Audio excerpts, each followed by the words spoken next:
semua dalam keadaan sehat ya, gengs. Oh iya, gimana nih kalian? Masih pada WFH atau udah mulai WFO?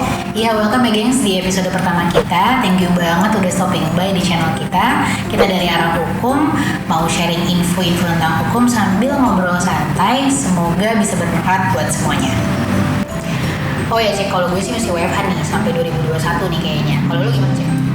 Kalau gue sih udah mulai WFO, jadi kan ada shiftnya gitu terjadwal. Tiap minggu kita masuk, tapi kan kapasitas kantornya dibatasin, hanya boleh karyawan yang masuk sekitar 40-50%. Karena kita tuh kan ngutamain pertama protokol kesehatan nih. Jadi untuk kebaikan bersama juga sih yang sisanya itu WFH. Bener banget sih tuh buat kebaikan bersama. Nah, ngomong-ngomong soal WFH nih, kalau gue lihat ya banyak teman-teman kita nih kayak punya hobi baru nih. Kayak mungkin jadi punya waktu gitu ya buat ngelakuin hal-hal lain kan. Kalau gue lihat tuh banyak sepedahan, banyak yang belajar masak, banyak juga yang dapat kesempatan nih buat bikin side hustle, dan bisa juga buat bikin usaha utama nih buat teman-teman yang mau punya free time. Iya sih. Nah, kalau Yodi selama WFH ini ngapain aja nih Yod? Nah, kalau gue sih udah pasti nih gue jadinya hobi drakor. Dulu sih gue anti banget sama drakor. Nah, nih lihat gak nih, buat yang tahu aja. Sama dong Yot, gue juga suka banget nih nonton drakor. Malah udah dari zaman gue kuliah sih gue suka. Dan gue setuju memang waktu sekarang tuh banyak free time. Karena misalnya kita dari rumah nih berangkat ke kantor dan balik lagi, itu kita kan udah habis waktunya. Nah sekarang bagus lagi kalau waktu itu kita pakai untuk kerjain side hustle. Karena sudah penghasilan kan sis. Tapi sebenarnya sekarang kita tuh bisa tuh cek nonton drakor sambil belajar. Udah selesai belum nonton drakor startup? Gue sih suka banget nonton drama. Udah, gue sampai sekarang tuh belum bisa move on. Suka banget sama Han Ji Pyong karena udah pinter, cakep, bisa banget lagi ngeluluin hati gue. Padahal udah 2 minggu lalu tuh ya episode terakhir ya. Tapi gue yakin nih teman-teman juga pasti banyak yang belum bisa move on kayak CK, baik dari timnya Han Ji Pyong ataupun tim Minang Dosan. Jangan tanya ya kita dari tim mana terberantem kayak kita. Memang menarik banget sih drakor startup ini. Selain alur ceritanya bagus, juga banyak pelajaran bisnisnya. Kalau inget nih nama company-nya Dalmi Chongmyeong Company, dia itu starting from zero sampai dia akhirnya bisa bikin self-driving car sendiri, terus menang tender lagi buat Smart City. Exactly tuh. Tapi mungkin kalau dari dramanya startup ini mulai usahanya mungkin nggak terlalu relatable kali ya buat semua orang. Soalnya kan si startup itu ngedepanin high tech banget kan. Tapi sebenarnya kita bisa nih mulai usaha yang simple, modalnya sedikit. Contohnya kayak si Harmony, neneknya si Dalmi. Kalau dari Dalmi kecil itu dia udah punya usaha toko kondok sendiri tuh kan. Tapi kayaknya dia nggak punya karyawan kali aja. Punya lagi namanya Dalmi. Oh iya benar juga. Gue juga salut banget sih sama Harmony itu. Dia tuh bisa bikin usaha yang bertahan lama banget, dari yang dari kecil sampai besar kayak tadi bilang. Gue jadi penasaran deh sebenarnya bisa nggak ya kita bikin usaha dengan modal yang minim, terus gimana ya caranya? Kalau di sini tuh ya sebenarnya usahanya Harmony tuh kategorinya tuh UMKM, khususnya usaha mikro. Nah kalau mau tahu lebih banyak, yuk kita belajar bareng-bareng buat bikin UMKM. Secara hukum sendiri, UMKM itu adalah usaha produktif milik orang atau badan usaha perorangan dengan kriteria modal usaha yang relatif kecil. UMKM itu jadi terdiri atas 3 nih gengs, ada usaha mikro, usaha kecil, dan usaha menengah. Dilihat dari kriterianya adalah kekayaan bersih. Untuk yang mikro, kekayaan bersihnya itu maksimal 50 juta. Kemudian untuk usaha yang kecil, kekayaan bersihnya itu di atas 50 juta sampai dengan maksimum 500 juta. Dan yang terakhir untuk usaha menengah, dari modal yang di atas 500 juta sampai dengan maksimum 10 miliar. Nah dari tadi kan gue nyebutin terus nih kekayaan bersih. Teman-teman udah pada tahu belum apa itu kekayaan bersih? Jadi kekayaan bersih itu adalah total aset kekayaan dikurang total kewajiban atau utang. Tapi aturan ini akan diganti nih geng dengan adanya Undang-Undang Cipta Kerja atau yang kemarin heboh dengan nama Omnibus Law. Pembagian kriteria UMKM itu pakai modal kerja. Jadi kriterianya kalau UMKM mikro itu maksimal 200 juta, kalau yang usaha kecil itu di atas 200 juta maksimal 1 miliar, dan usaha menengah itu lebih dari 1 miliar maksimal 15 miliar. Tapi aturan ini belum berlaku ya, soalnya aturan ini masih ada di dalam rancangan peraturan pemerintah yang belum diterbitkan. Jadi dengan modal usaha minim, lebih visible nih buat kita bikin usaha sendiri. Bisa nih diaplikasiin buat teman-teman yang mau buat usaha seperti Harmony. Betul tuh, selain UMKM banyak peminatnya, cara pendiriannya juga lebih mudah.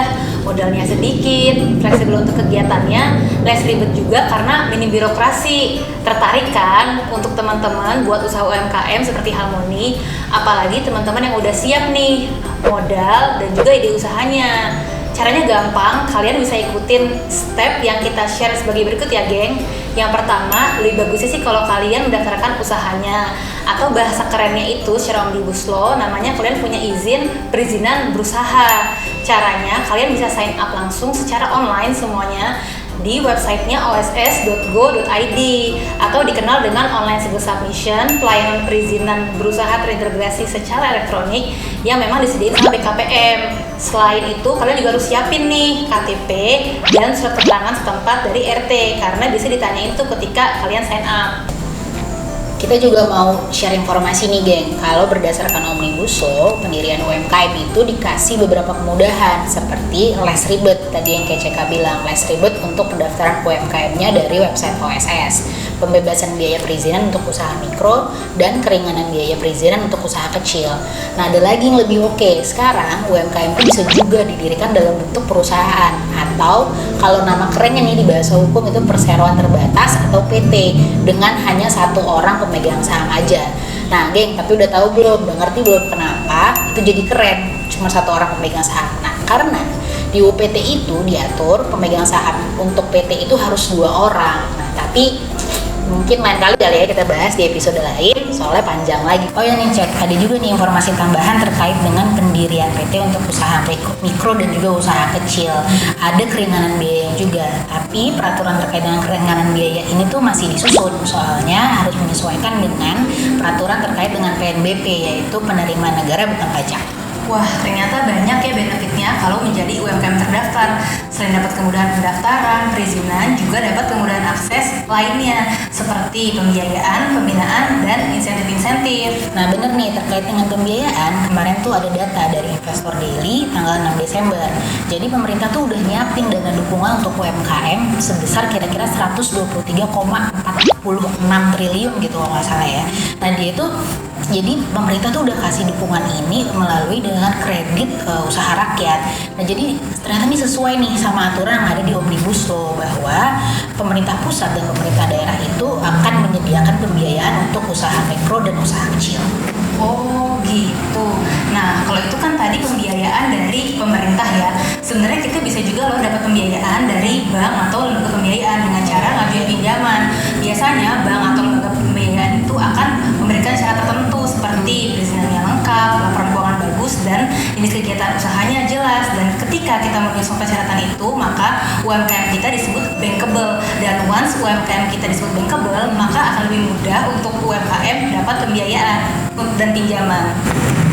Nah, ada juga nih benefit tambahan lainnya nih, cek. Jadi bisa juga dapetin keringanan pajak, insentif PPh, dan juga buat teman-teman yang mau expand bisnisnya dan mau jual produk ke luar negeri, itu bisa banget dapetin keringanan bea untuk ekspor. Nah, balik lagi nih ke Drakor Startup. Kalau ingat Samsung Tech itu kan maju karena ada mentornya nih, Han Ji Pyong. Sama halnya dengan UMKM, kalau mau maju ya harus ada mentornya.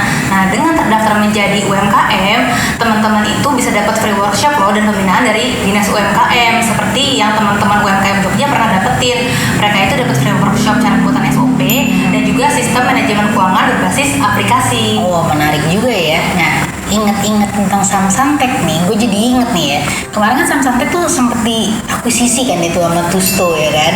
Nah, padahal kan sebenarnya usaha mereka kecil, tapi mereka tetap bisa nih dapetin investor dengan jualan sahamnya mereka. Sama nih kayak UMKM teman-teman. Kalau UMKM teman-teman terdaftar dan juga bentuknya PT, itu tuh teman-teman bisa banget untuk dapetin investor dengan jualan saham teman-teman. Kemudian investor itu in return akan kasih modal kerja ke UMKM teman-teman. Nah, tapi bagi teman-teman UMKM nih yang mau dapetin investor atau kerjasama dengan investor, jangan lupa dibaca dengan detail ya kontraknya dan jelas. Jangan sampai kayak Namdosan and the gang nih, udah tanda tangan kontrak malah rugi dan gak sesuai ekspektasi. Itulah si Jung Saha ya kan, katanya dia lawyer tapi terus dia nggak baca kontraknya. Wah itu benar-benar nggak boleh banget ditiru teman-teman. Nah, gimana kalau menurut teman-teman kita akan membahas ini di episode sendiri nih mengenai kontrak dan akuisisi. Komen di bawah ya, Bisa juga. Nah, mungkin kalau sekarang ini sekian dulu kali ya informasi dari kita. Semoga bermanfaat buat teman-teman, khususnya buat teman-teman UMKM. Dan juga jangan lupa nih di-share informasi dari kita untuk teman-teman yang lagi semangat-semangatnya mau bikin usaha. Dan juga biar kita tambah semangat nih bikin videonya, boleh dong di-subscribe. Hamsamnida Yorobu.